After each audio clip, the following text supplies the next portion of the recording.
지극히 높은 곳에서는 하나님께 영광이요 땅에서는 하나님의 기뻐하시는 사람들 중에 평화로다 하니라.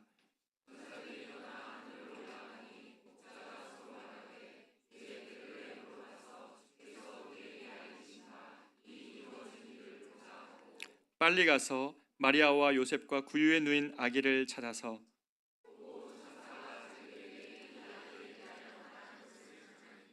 듣는 자가 다 목자들이 그들에게 말한 것들을 놀랍게 여겨 이르되, 목자들은 자기들에게 같이 읽겠습니다. 목자들은 자기들에게 이르던 바와 같이 듣고 본 그 모든 것으로 인하여 하나님께 영광을 돌리고 찬송하며 돌아가니라. 아멘. 여러분, 복된 성탄 아침입니다. 우리 주 예수 그리스도의 평화가 여러분의 삶과 가정 위에 가득하시기를 진심으로 축복합니다. 우리가 오늘 본문의 말씀을 가지고 은혜를 나누기를 원하는데요. 성경에서 예수님의 나심에 대해서 기록했던 구절을 보면 내용이 특별히 이 사복음성에서 모두가 나오는 게 아니고요, 마태복음하고 누가복음에서만 예수님의 나심의 기록을 하고 있습니다. 그런데 마태와 누가는 이 성령의 감동하심에 따라 예수님 탄생 가운데 일어났던 이 사건들에 대해서 서로 다른 인물들에 집중을 하고 있습니다. 그러니까 마태복음이 집중하고 있는 사람들과 누가복음이 집중하고 있는 사람들이 다르다는 의미입니다. 마태복음은 유대인들에게 예수님이 온 세상의 왕으로 오셨다, 유대인으로 왕으로 오셨고 온 세상의 왕으로 오셨다는 것을 마태복음은 강조하고 싶어 했습니다. 그래서 이 아기 예수님께 누가 등장하냐면 동방 박사들, 이들이 멀리서 별을 보고 와서 유대인의 왕으로 오신 예수께 경배하는 장면이 마태복음에는 기록되어져 있습니다. 동방의 박사들이란 게 중요하죠. 유대인의 왕일 뿐만 아니라 온 세상의 왕이시라는 것을 강조하고자 하는 것이 마태복음이 기록된 내용입니다. 반면 우리가 지금 보고 있는 이 누가복음은 그 수신자가 누구냐면 로마의 관리였던 데오빌로, 그리고 이방 땅에서 어렵게 신앙생활하던 그리스도인들에게 썼던 편지입니다. 그러니까 여기에서는 예수님의 왕이 되셨다는 것보다 누가복음에는 동방 박사 대신 그 기록은 안 나오고요, 대신 저 변방에서 양을 치던 목자들에게 예수의 나심의 소식이 제일 먼저 전해지고 이 목자들이 아기 예수님을 찾아 경배한 일을 기록하고 있습니다. 서로 다르죠, 포인트가. 성경은 이렇게 서로 마테오와 누가가 서로 다른 사람들을 조명하면서 예수님의 나심의 의미가 무엇인지 다양하고 풍성하게 드러내주고 있습니다. 오늘 우리는 누가복음에서 이 목자들에게 전해진 이 아기 예수 나심의 의미를 함께 나누며 은혜를 받고자 합니다. 오늘 본문의 배경을 먼저 한번 살펴보기를 원하는데요. 지금 우리가 누가복음 2장 8절부터 읽었는데 그 앞쪽의 내용을 보면 지금 이렇습니다. 아우구스토가 전국에 걸쳐서 호령을 했습니다. 뭘 했냐면 이제 전국에 자기가 세운 로마 제국 안에 사람들을 다 호적하게 했습니다. 그것은 아마 세금을 걷기 위한 것일 수도 있고 군대를 동원하기 위한 것일 수도 있었을 겁니다. 이 일을 아우구스토가 마음에 품고 했는데 결과적인 일은 어떻게 됩니까? 예수님의 이 아버지였던 요셉과 그리고 마리아가 자기가 살던 나사렛을 떠나서 베들레헴에 이르게 되는 것입니다. 성경은 예수님이 어디서 나시냐면 다윗의 동네 베들레헴에서 나시게 되어져 예언되어 있습니다. 그러니까 아우구스토는 자기가 세상을 다스리고 있는 것 같이 지금 느끼고 있지만 실제로 그 아우구스토를 통해서 일하고 계시는 분은 예수님이세요. 자기가 호령해서 호적을 만들고 모든 세상을 통치하는 왕으로 자기가 드러나고 싶었지만 사실 그 배후에는 이 예수 그리스도께서 계신 것이죠. 그런데 지금 이 아기 예수님께서 이 하나님의 작정 가운데 베들레헴에서 지금 아기를 낳게 생겼는데 예수님께서 베들레헴 작은 곳에서 태어나시게 되었는데 요셉과 마리아는 이 아기 예수님이 메시아 구주로 오셨음을 천사들이 낳기 전에 가르쳐줬지만, 잉태할 때 가르쳐줬지만 지금까지 마음의 비밀이었습니다. 아무도 인정하지 않고 아무도 그 사실을 모르는 것이죠. 예수님이 이 땅에 태어나시는데 방이 없고요, 마구간 구유에 지금 태어나셔야 되는 상황이었습니다. 하나님의 아들이 이 땅에 구주로 오셨지만 예수님은 마구간에서 지금 태어나셨고, 그래서 그 마구간이 굉장히 신비로운 장소이지만 매우 고요했고요, 영광스러웠지만 매우 소박한 장소가 지금 이 마구간에서 태어나신 아기 예수입니다. 어찌 보면 아무도 지금 주목하고 있지 않고요, 아무도 예수의 나심에 대하여서 알지 못하고 있는 밤입니다. 온 세상을 구원하시기 위한 예수님의 나심을 아무도 환영하는 이가 없는 고요한 밤이었다는 것입니다. 그런데 하나님께서 이 사실을 누군가에게 알리고 싶어 하셨습니다.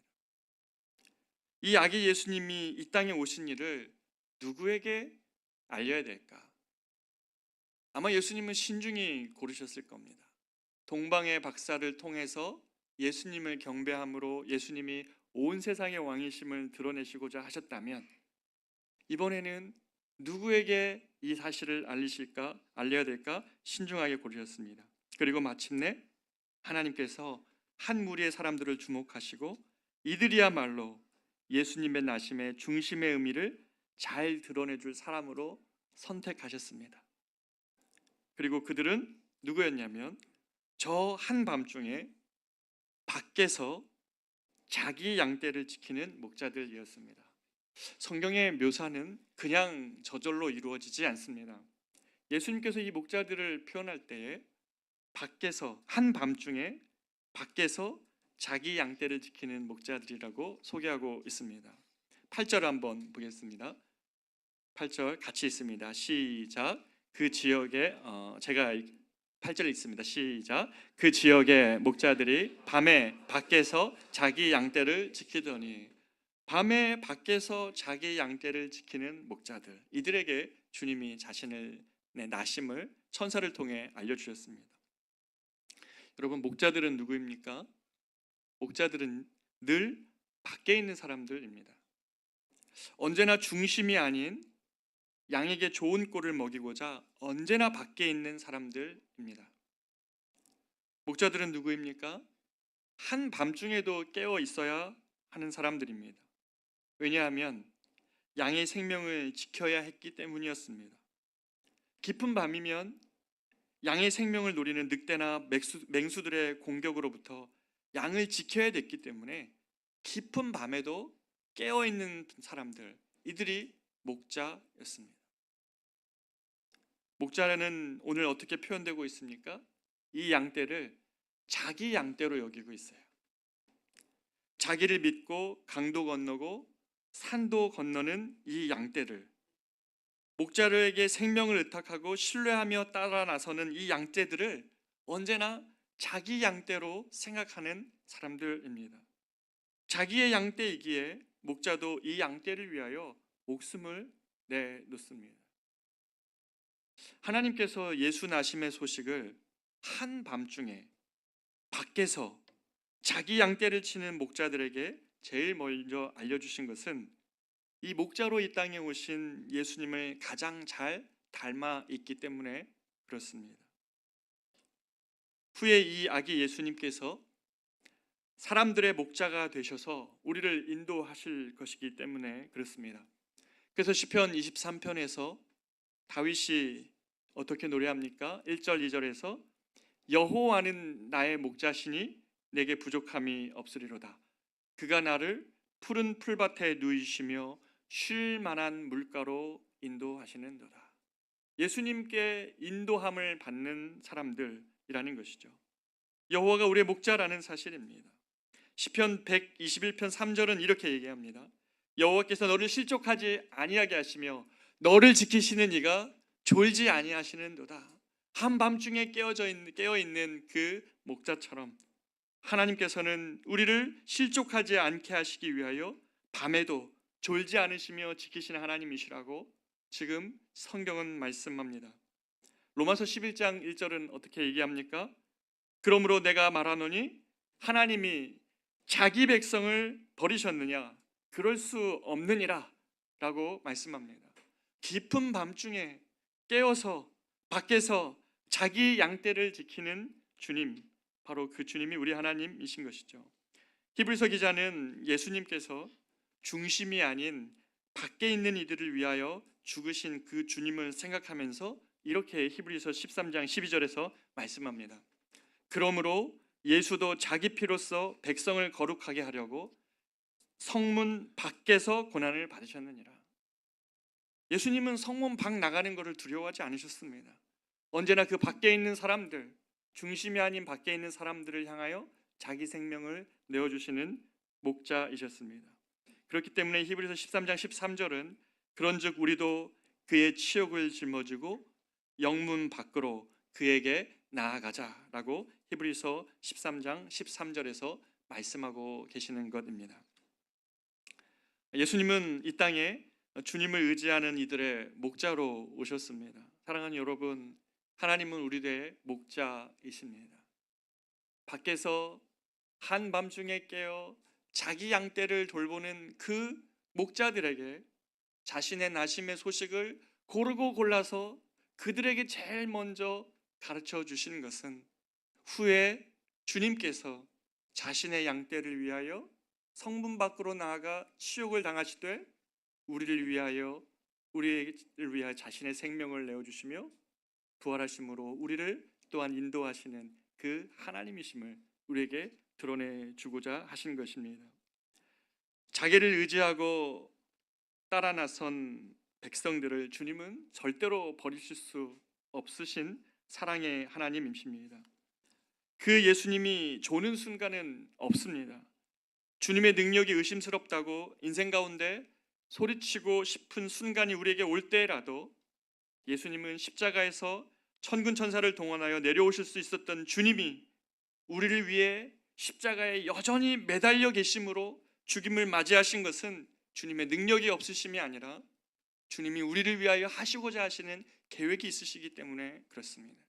사랑하는 여러분, 주님은 밖에서 밤에 우리를 위하여 자신의 양떼를 위하여 생명을 주시는 우리의 참된 목자이십니다. 주님의 침묵은 주님의 자신의 스스로의 능력을 가두심은 우리를 향한 뜻을 가지고 계시기 때문에 그렇습니다. 뭔가 자라나고 변화되고 다루시고자 하시는 것이 있기 때문에 주님은 스스로 자신의 능력을 제한하실 때가 있습니다. 그러나 그때 우리가 이 말씀을 기억했으면 좋겠습니다. 주님은 조는 순간이 없다. 주님은 우리를 위하여 영문 밖 치욕을 대신 담당하기 위하여 예루살렘 성 밖에 있었던 골고다로 스스로 올라가신 하나님의 아들 예수 그리스도이십니다. 그 주님을 생각한다면 그분이 그 십자가의 치욕을 벗을 수 있었지만 그 자리에 여전히 매달리심으로 우리를 위하여 자신의 뜻을 성취하신 주님이시라면 때때로 인생 가운데 주님이 잘 보이지 않고 주님이 나의 목자가 맞는가? 주님이 능력 있으신 분이 맞으신가? 그렇게 생각할 때마다 우리를 양으로 대하시며 자기 양떼로 여기시며 그들을 밖에서 밤에 지키시는 주님이심을 우리가 잊지 않기를 바랍니다. 이 목자 되신 예수님께서 한밤에 자기 양떼를 지키는 목자들에게 나타나셨습니다. 사실 이 목자들은요, 당시에 아무도 주목하지 않는 사람들입니다. 목자들보다 양이 더 귀합니다. 당시에는 제사 드릴 때 양이 쓰였기 때문에 양들이 귀했지 목자들은 귀하지 않았던 사람들입니다. 심지어 여러분, 다윗이 왕으로 선택될 때도 한번 보십시오. 이새가 자기 형제들을 다 사무엘에게 보여줬지만 밖에서 목동이었던 다윗은 보여주지도 않는 존재였습니다. 목동은 그런 사람들입니다. 양이 더 귀한 사람들입니다.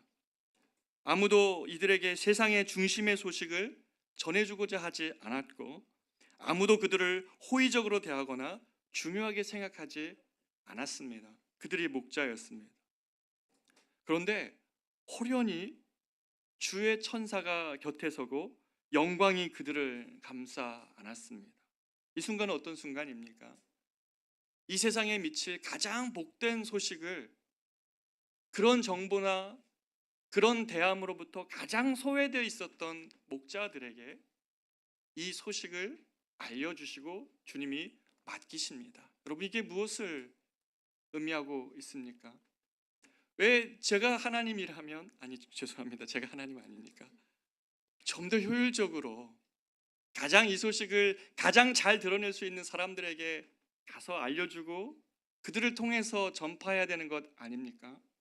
근데 어떻게 보면 이렇게 가장 밖에 있고 가장 그런 중요한 정보나 그런 것을 어떻게 알려주기에도 아무런 능력이 없는 이 목자들에게 예수님은 자신의 나심의 소식을 이 고요한 밤에 그들에게 알려주고 있냐는 말입니다. 예수님은, 하나님은 왜 항상 이렇게 일을 하시느냐 말입니다. 바로 이 일 때문에 이들도 놀랐습니다. 호련히 주의 천사가 곁에 서고 영광이 그들을 감싸 안을 때 이 영광의 빛이 무엇인지 아마 여기 계신 저와 여러분들도 이 특별한 경험을 한 사람을 제외하고, 우리가 얼마 전에 간증으로 들었던 모센과 같은 그런 특별한 하나님의 역사하심을 제외하고 이 영광의 빛이 무엇인지 알지 못할 겁니다. 그러나 갑자기 자기를 둘러싼 영광의 빛에 놀란 이 목자들이 두려워하고 있습니다. 그렇기 때문에 이 목자들의 곁에 선 천사가 10절 11절에서 이렇게 말씀합니다. 같이 한번 읽어보겠습니다. 시작. 천사가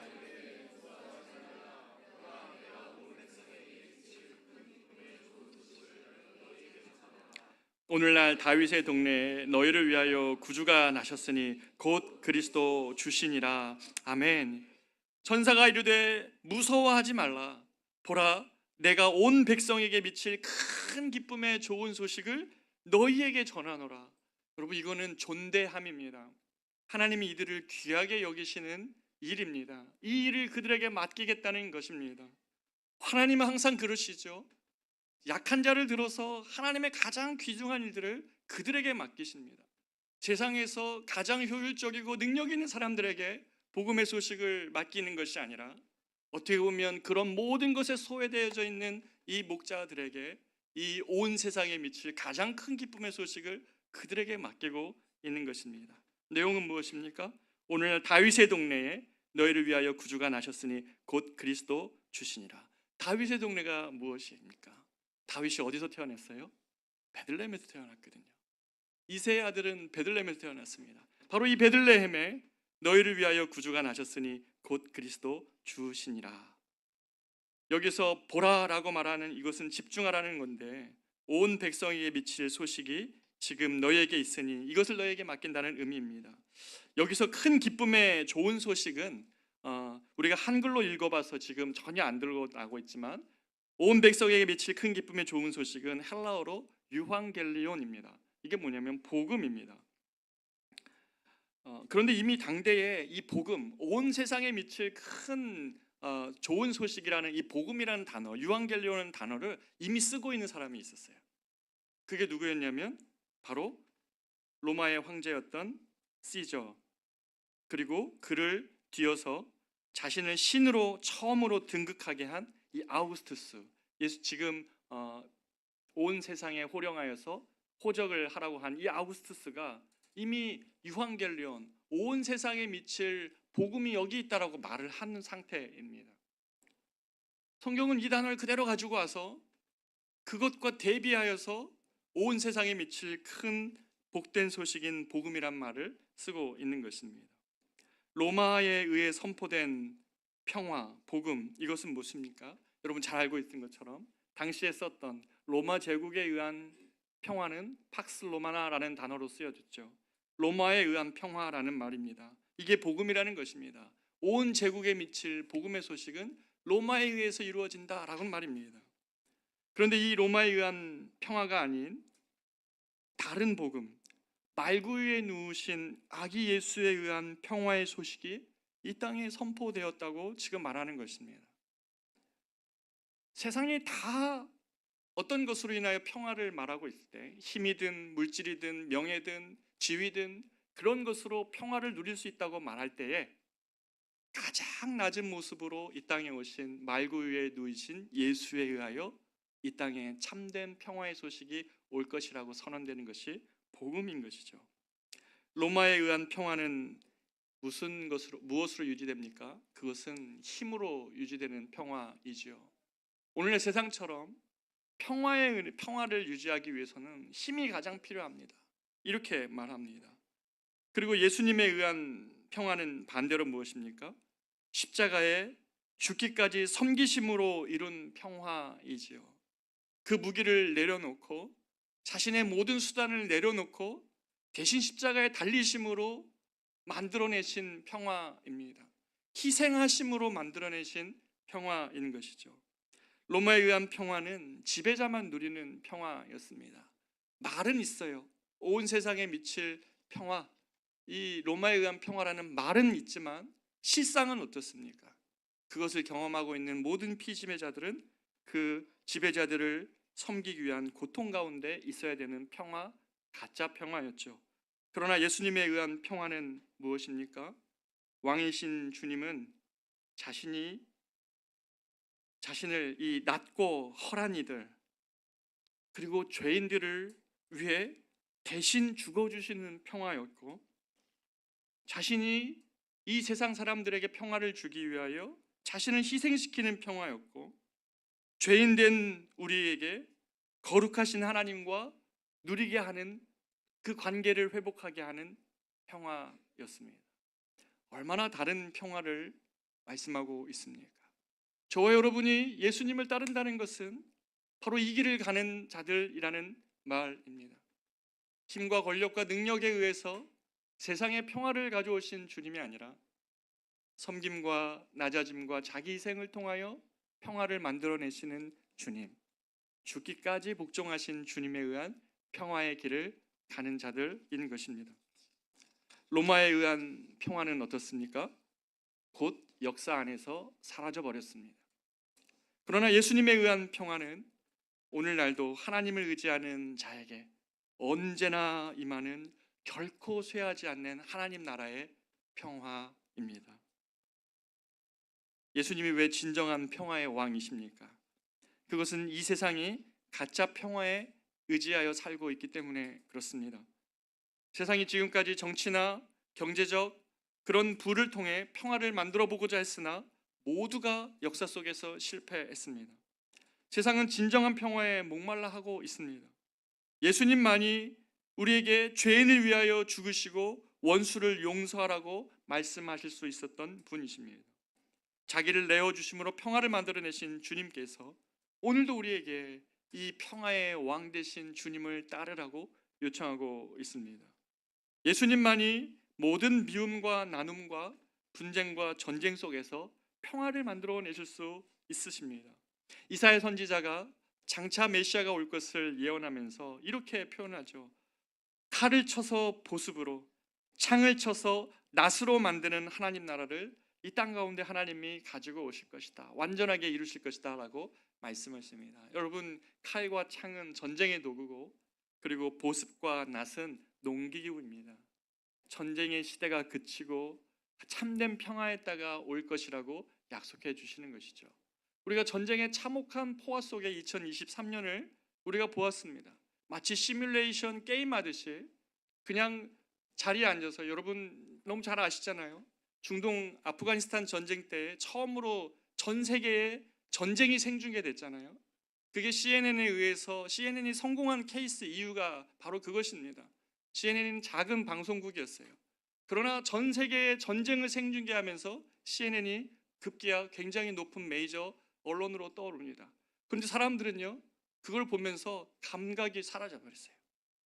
전쟁이 그냥 영상 속에서 보이는 내용이에요.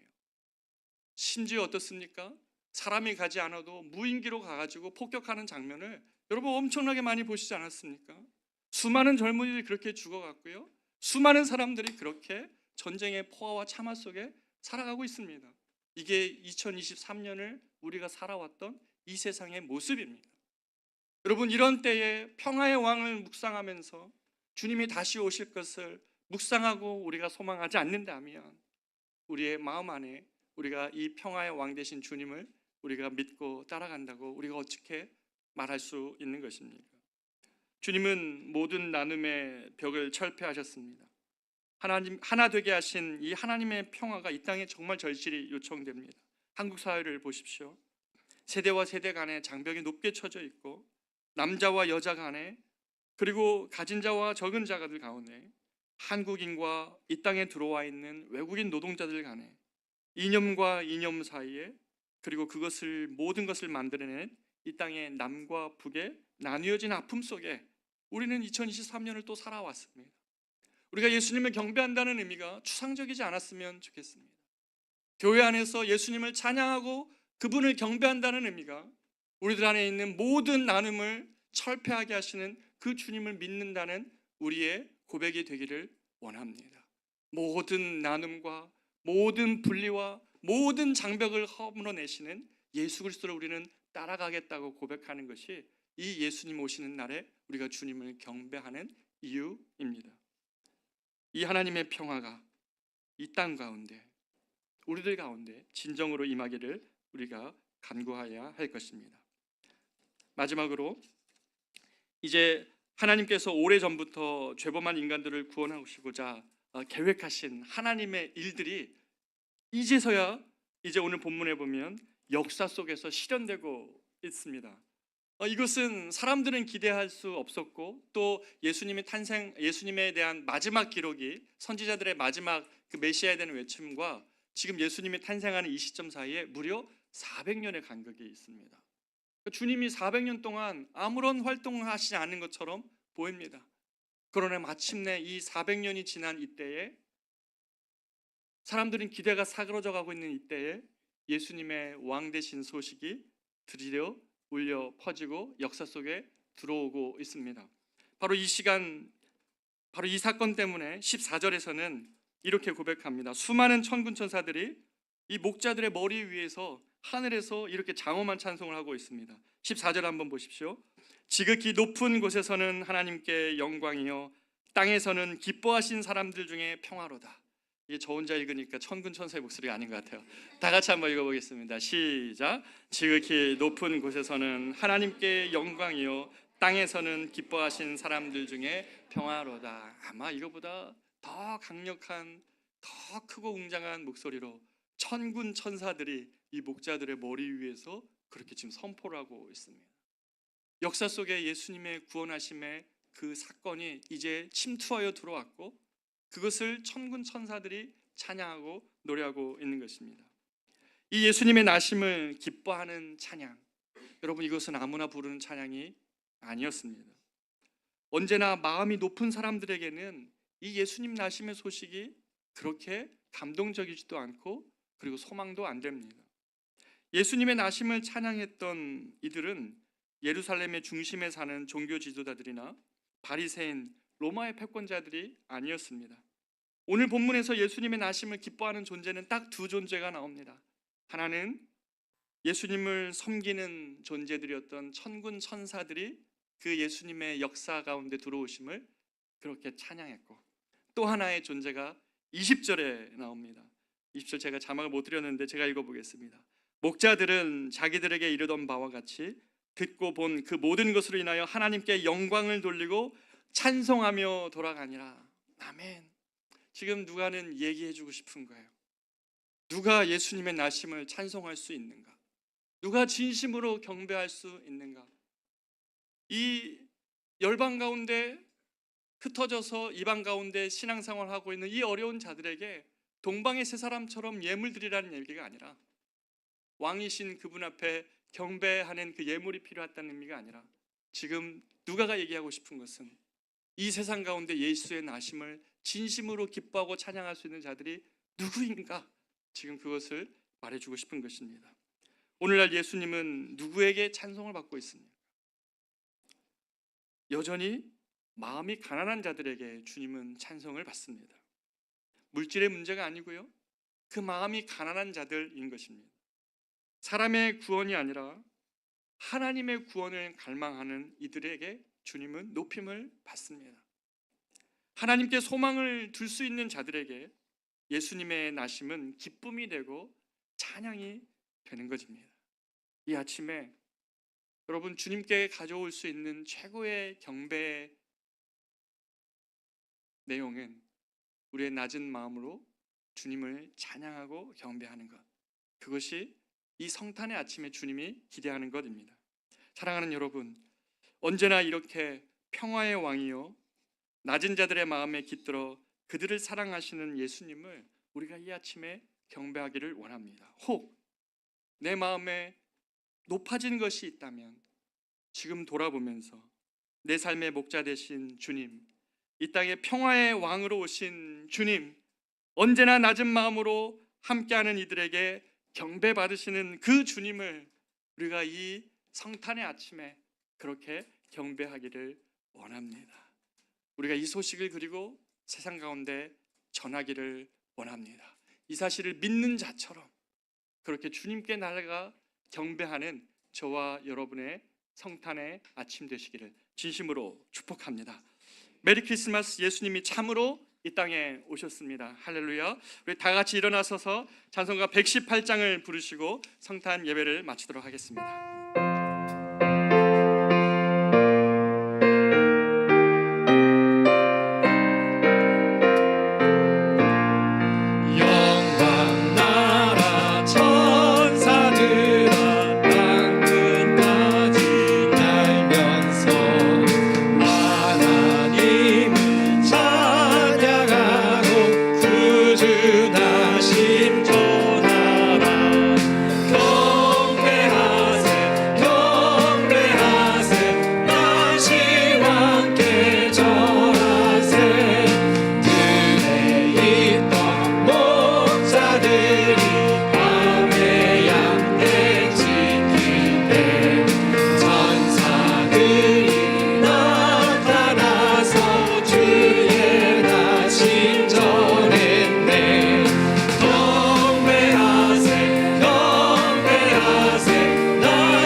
조용한 마음으로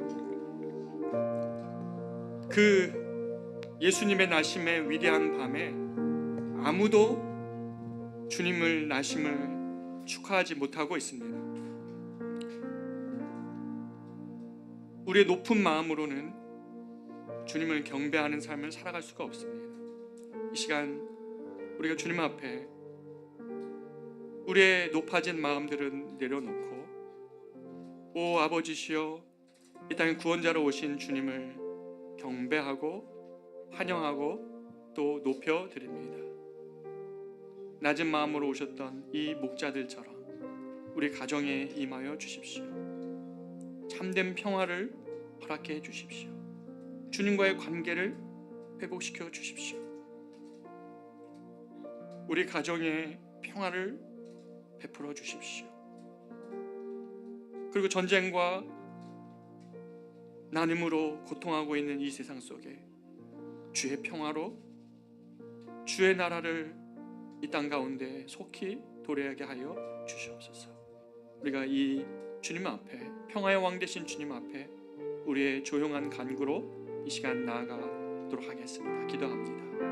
오 하나님 아버지, 평화의 왕 되신 주님이시여, 모든 나눔과 모든 다툼과 모든 하나님 고통 앞에서 평화의 왕 되신 주님의 임재를 간구합니다. 사랑하는 우리 커맨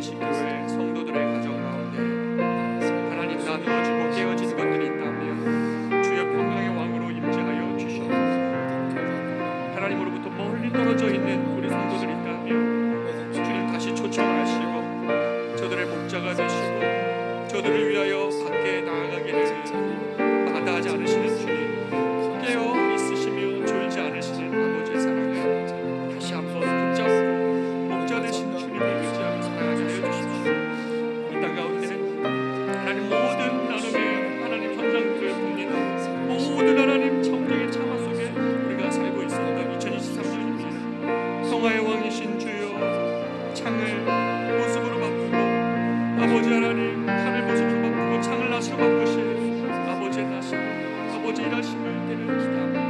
오 주여, 이 땅 가운데 왕으로 주님 모시옵소서. 다시 평강의 왕으로 모시옵소서. 우리 교회 안에도 모든 나눔이 있다면 하나님 그것들을 전파하시고 우리가 그 왕 대신 주님의 일하심을 사모하고 쫓아가는 주님의 될 수 있도록 주님이여 찬양합니다. 주님 높여드립니다. 아버지를 높여드립니다. 주님 찬양합니다.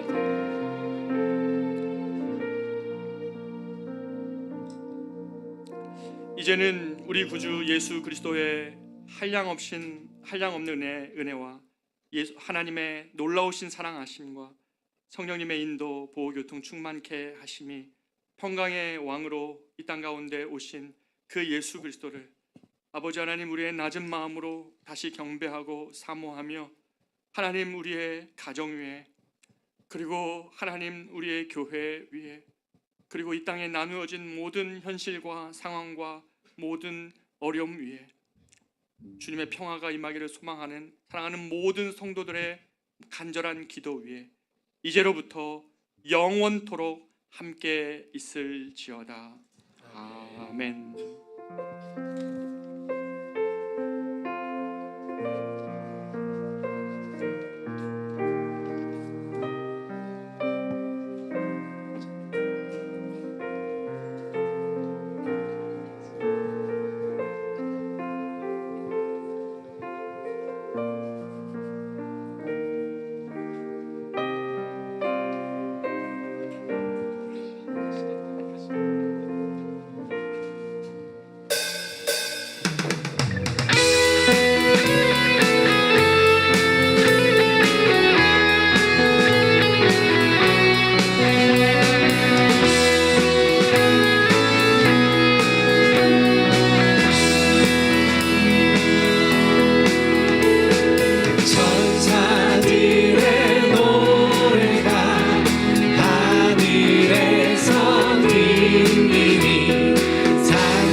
네, 한 번 더 고백합시다. 영원